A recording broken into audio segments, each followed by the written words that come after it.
Halo, kita jumpa lagi di Manggars Channel. Nah, kali ini kita akan belajar atau kita akan sama-sama belajar mengenai pembuatan jurnal umum pada perusahaan dagang dengan menggunakan sistem periodik. Nah, bedanya apa sih pencatatan jurnal atau membuat jurnal dari sistem periodik dan sistem perpetual? Mungkin nanti akan ada video lebih lanjut untuk menjelaskan hal ini. Cuma kali ini saya akan fokus pada sistem periodik. Intinya adalah kalau menggunakan sistem periodik, ketika perusahaan itu mencatat adanya pembelian barang dagang atau penjualan barang dagang, maka akun yang dipakai dalam jurnal itu adalah langsung akun pembelian dan akun penjualan.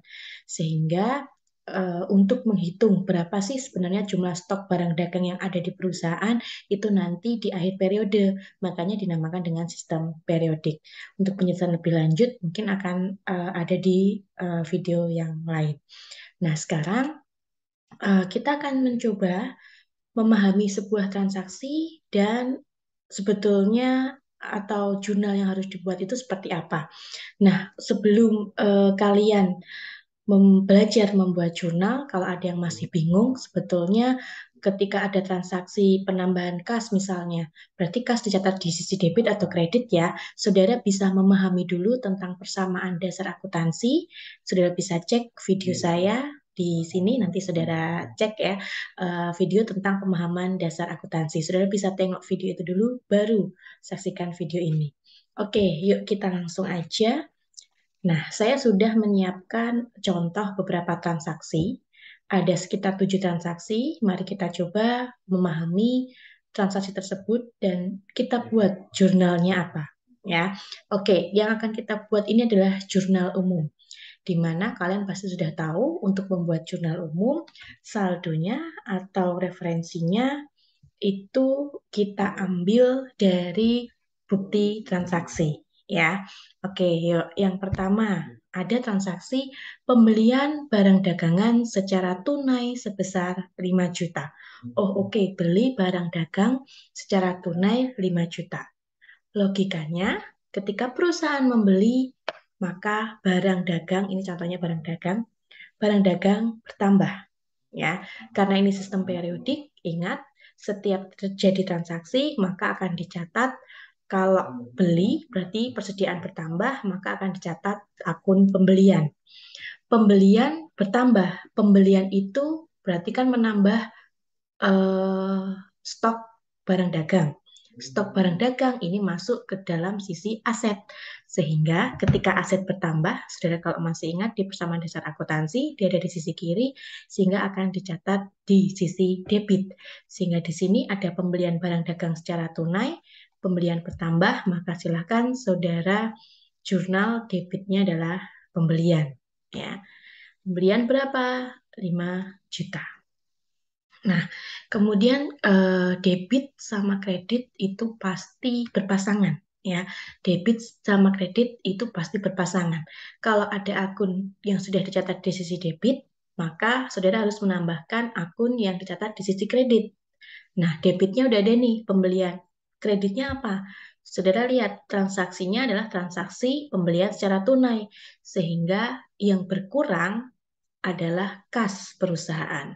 Masih ingat, kas itu berada pada golongan aset, sehingga ketika aset berkurang, maka akan dicatat di sisi kredit.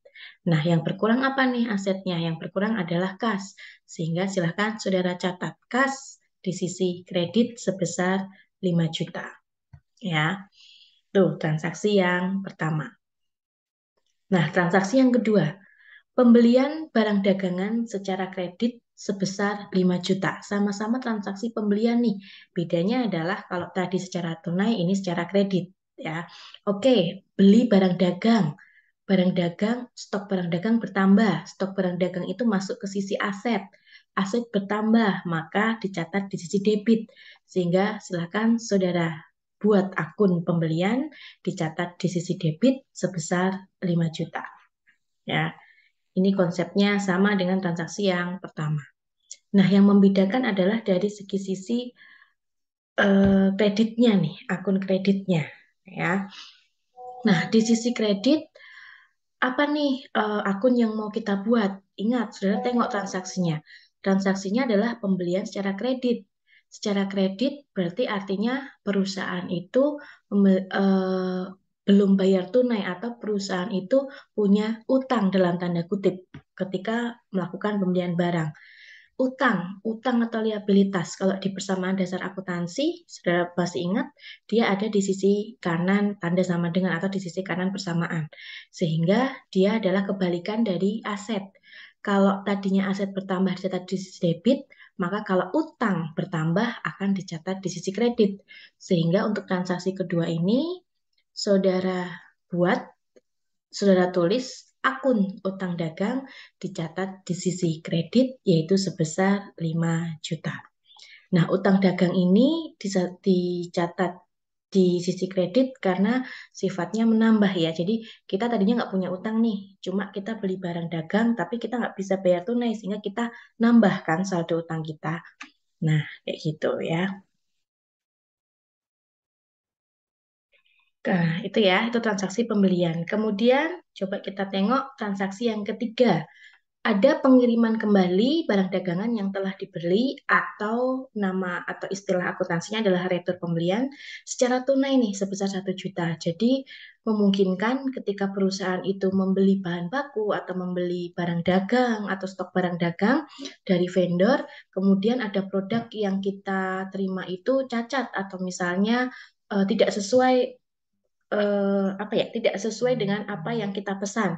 Nah, kita berhak kok melakukan pengiriman kembali, jadi kita kembalikan, itu istilahnya adalah retur. Nah, jika ada transaksi seperti ini gimana nih? Oke, kita tengok di transaksi yang ketiga, pengiriman kembali atau retur pembelian tapi secara tunai dulu. Oke, secara tunai. Berarti kita mengembalikan barang dagang nih, barang dagang yang kita punya kita kembalikan kepada vendor ya, karena belinya tunai. Ketika barang kita kembalikan maka akan dicatat akun retur pembelian di sisi kredit ya. Retur pembelian dicatat di sisi kredit sebesar 1 juta. Retur pembelian ini adalah akun kebalikan dari pembelian. Jadi kalau ketika kita membeli barang, maka pembelian dicatat di sisi debit, tapi ketika kita melakukan retur, artinya retur pembelian kan kebalikan ya. Tadinya stok barang kita bertambah ketika melakukan pembelian. Nah, ketika kita melakukan retur, barang itu berkurang. Ingat, aset berkurang dicatat di sisi kredit, sehingga di sini sisi kreditnya adalah retur pembelian. Tinggal ditambahkan kata retur aja.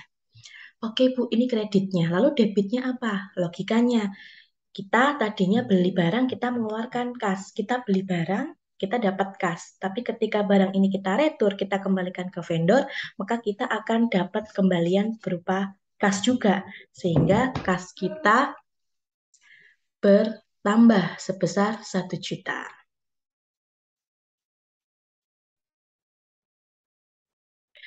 Nah, kemudian kita sekarang beralih ke transaksi yang keempat ya. Yuk kita lihat.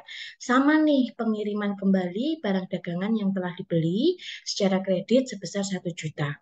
Bedanya dengan transaksi nomor 3, Pak. Bedanya adalah kalau tadi transaksi nomor 3 itu pengiriman kembali atau kita mengembalikan barang dagang ke vendor atau ke supplier itu kalau kita tunai gitu ya ngembalinya. Nah, kalau yang transaksi nomor 4 ini ketika kita mengembalikan barang dagang atau retur pembelian namun transaksinya itu secara kredit. Jurnalnya apa? Oke, logikanya masih sama, Saudara. Barang dagang kita punya cacat nih, kita kembalikan kepada vendor. Kita kembalikan kepada vendor atau supplier, cuma yang kita dapat itu bukan kas. Yang dikembalikan ke kita itu bukan kas. Tetapi yang dikembalikan ke kita itu adalah karena kita beli secara kredit, sehingga dia akan mengurangi saldo utang kita. Ya, sampai sini dulu logikanya. Nah, kita buat nih jurnalnya. Karena retur pengembalian, retur pembelian, utang dagang kita berkurang. Masih ingat ya, pada persamaan dasar akuntansi, utang atau liabilitas ada di sisi kanan persamaan. Sehingga ketika bertambah dia dicatat di sisi debit, sehingga ketika dia berkurang akan dicatat di sisi debit. Nah, debitnya adalah utang dagang sebesar 1 juta, dan kreditnya pada jurnal di transaksi nomor 4 itu adalah retur pembelian 1 juta. Logikanya sama dengan yang nomor 3. Hanya ada beda di kalau kita beli tunai atau ketika kita retur itu tunai, yang kita dapatkan itu kas. Kalau yang retur itu kita secara kredit, maka bukan kas yang kita dapatkan, tetapi pengurangan saldo utang kita. Yuk, kita sekarang berpindah ke transaksi yang kelima. Penjualan barang dagangan secara tunai sebesar 2 juta rupiah. Oke, mudah ini saudara. Kita melakukan penjualan barang ke customer. Kita jual barang secara tunai, maka yang kita dapat langsung berupa kas. Kas kita bertambah. Ingat, kas ada di sisi aset, sehingga ketika kas bertambah, dia akan dicatat di sisi debit, nominalnya sebesar 2 juta rupiah.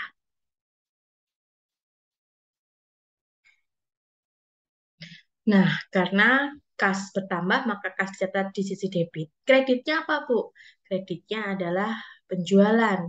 Ya, penjualan sebesar 2 juta rupiah. Ya, nih, penjualan atau banyak yang mencatat juga sebagai pendapatan penjualan atau pendapatan aja itu sama sih sebetulnya. Nah, masih ingat ya dasar persamaan akuntansi yang kemarin sudah saya tulis, itu nanti saudara bisa lihat, saudara bisa cek. Pendapatan itu masuk ke dalam golongan ekuitas, ya. Nah, pendapatan ekuitas itu ada di sisi kanan persamaan atau ada di sisi kanan sama dengan. Sehingga ketika pendapatan bertambah, dia akan dicatat di sisi kredit. Ya, dia sifatnya sama kayak utang, saudara. Ketika utang bertambah, maka utang dicatat di sisi kredit. Pendapatan atau penjualan sama-sama di sisi kanan persamaan dasar, sehingga ketika penjualan atau pendapatan bertambah, dia akan dicatat di sisi kredit. Oke, bisa dipahami ya. Kemudian transaksi yang keenam, penjualan barang dagangan secara kredit sebesar 2 juta rupiah. Oke, sama-sama menjual nih, cuma bedanya adalah kita jual secara kredit. Secara kredit artinya customer yang beli ke kita itu nggak tunai, nggak ngasih uang, cuma utang dulu gitu ceritanya. Nah, penjualan barang dagangan secara kredit sebesar 2 juta. Oke, apa nih yang bertambah? Yang bertambah pasti di sisi aset, tapi bukan kas, karena kita jualnya tidak secara tunai. Sehingga yang bertambah adalah piutang dagang. Piutang dagang itu ada di kelompok aset, sehingga ketika piutang dagang bertambah, dia akan dicatat di sisi debit. Kita catat nih di sisi debit sebesar, 2 juta rupiah. Sama, kreditnya apa Bu? Kreditnya penjualan atau pendapatan penjualan sebesar 2 juta. Nih, transaksi 5 dan 6 konsepnya sama, yang membedakan adalah penambahan saldonya pada akun apa. Transaksi kelima pada akun kas, transaksi keenam pada akun piutang dagang. Next, terakhir di transaksi nomor 7, penerimaan kembali barang yang telah dijual. Jadi sama halnya dengan pembelian. Ketika kita menjual barang, kebetulan nih misalnya sampai ke customer itu barangnya rusak atau barangnya itu cacat. Nah, customer itu berhak memberikan atau mengembalikan barangnya ke perusahaan kita. Sehingga kita akan menerima kembali barang yang sudah kita jual, itu kita terima kembali ketika customer itu mengembalikan. Nah, konsepnya berarti kebalikan ketika kita melakukan transaksi retur pembelian. Sekarang kita ada di segi sisi penjualnya. Kita yang menerima returnya. Ketika kita menerima retur, ya, maka persediaan barang dagang yang tadinya ini kita jual ke customer, kemudian customer ngembaliin lagi nih. Jadi kan kita terima barang dagang lagi nih. Barang dagang atau stok barang dagang itu dicatat di sisi termasuk dalam golongan aset. Sehingga ketika kita menerima kembali dari customer, itu kan stok kita bertambah. Berarti kita catat aset bertambah, dicatat di sisi debit. Sehingga di sini transaksi nomor 7 jurnalnya adalah debit retur penjualan ya sebesar 500.000. Nah, kreditnya apa? Nah, returnya ini secara tunai. Jadi, apa nih yang kita berikan ke customer? Kita jual ke customer, kita dapat uang. Ini ceritanya uang. ya. Ketika customer mengembalikan barang dagang, maka yang kita kembalikan adalah uang juga atau kas. Sehingga kas kita berkurang, kas di sisi aset, kas kita berkurang, maka kas dicatat di sisi kredit karena berkurang, kita kembalikan ke customer sebesar 500.000 rupiah, ya. Semoga bisa dipahami. Oke, tambahan lagi. Misalnya ada tambahan ya. Tambahan ada transaksi nomor 8, misalnya pelunasan utang dagang kepada vendor sebesar 5 juta rupiah misalnya. Ini misalnya ya. Nah, kalau transaksi pelunasan utang gimana? Kita yang punya utang, Saudara. Ya. Oke, pelunasan utang. Ingat, ketika kita melunasi utang, maka saldo utang kita akan berkurang. Saldo utang berkurang, maka dicatat di sisi debit. Utang dagang 5 juta. Ingat ya, kebalikan. Utang dagang itu kalau bertambah dicatat di sisi kredit, kalau berkurang dia dicatat di sisi debit. Kreditnya apa? Kita membayar utang kita kan pakai uang nih. Uang perusahaan itu kan disimpan dalam bentuk kas. Sehingga ketika kita membayar utang pakai kas, maka otomatis kas juga berkurang. Kas masuk dalam kategori aset atau masuk dalam golongan aset. Sehingga ketika kas berkurang, dia akan dicatat di sisi kredit. Saya, nah, satu lagi deh, tambahan nanggung. Ketika ada transaksi penerimaan pelunasan piutang dari customer sebesar 1.500.000. Kalau transaksi nomor 8 itu kita yang membayar utang ke vendor, kalau transaksi nomor 9 itu kita yang menerima pelunasan piutang dari customer. Jurnalnya apa? Ya, oke, kita menerima pelunasan piutang. Sehingga uang kita kan bertambah nih, uang perusahaan bertambah. Uang perusahaan bertambah, maka kasnya bertambah. Kas bertambah, kas masuk golongan aset, sehingga kas dicatat di sisi debit. Kreditnya apa, Bu? Kreditnya adalah karena customer ini melunasi piutang, maka saldo piutang kita ke customer tersebut berkurang. Sehingga piutang berkurang dicatat di sisi kredit. Ingat, piutang juga masuk dalam kategori aset, sehingga ketika piutang berkurang, dia akan dicatat di sisi kredit. Oke ya, itu dulu dari saya. Semoga kalian bisa mudah memahaminya. Jika ada pertanyaan, silahkan saudara boleh tanya ke saya, tulis di kolom komentar. Jangan lupa like, comment, and subscribe. Ya, thank you semuanya. Kita ketemu lagi next video. Saudara tunggu aja. Mungkin nanti setelah ini saya akan sediakan sebuah video tentang bagaimana kalian mengerjakan buku besar. Ya, thank you semuanya. Selamat belajar.